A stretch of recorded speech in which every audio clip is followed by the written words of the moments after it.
This album just makes you want to dance. Doja Cat just released her 5th studio album, V, and as always, I'm starting to notice a trend when it comes to how people listen to music and really at this point absorb music.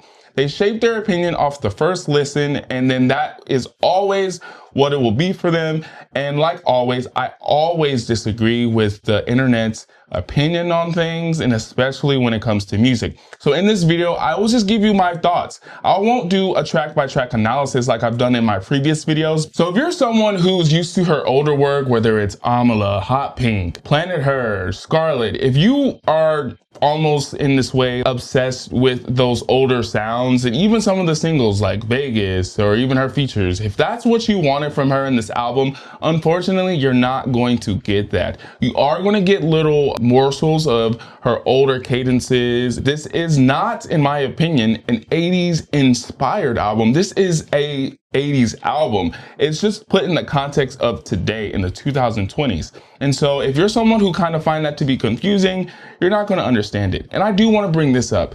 I do appreciate how consistent artists are becoming more and more. Instead of waiting for an album to come out 5 years from now or even 10 years, that would be too much. She's really solidified herself in the pop mainstream, and we've always known she would do that. But here she goes. This is my new project. This is what is inspiring me, and here you go. She just packaged these songs, and it doesn't feel like a playlist, which is very important. I feel like some albums that tend to come out, and I'm not naming any names, there are albums that feel like playlists, and I find that to be counterproductive when it comes to what does music sound like in the 2020s. This album is very cohesive.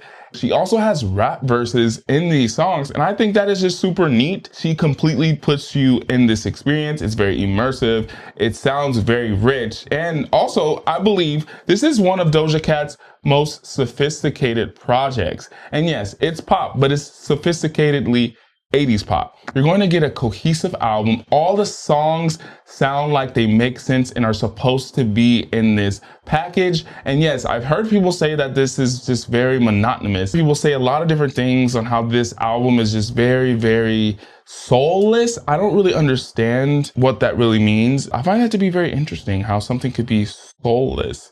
It's a very solid project. I like it. I want to listen to it more. I'm actually itching to get acquainted with it because I really believe that this is very good music.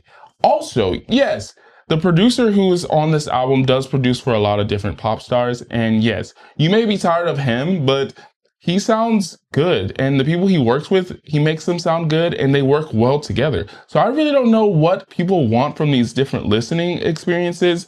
I'm kind of starting to figure out that people just absorb music and just want to make a TikTok or they want to make a YouTube video about it, kind of like how I'm doing. I think a lot of people hear music these days, but they don't really listen to it, if you get what I'm saying. I would love to do a track by track analysis just to get through the lyrics and why she chose to put certain songs in certain ways. But that's it for now. If you like this type of content, make sure you subscribe to the channel and don't forget to like this video. And you can check out my other music reviews, and I will see you guys on the next video. See you later.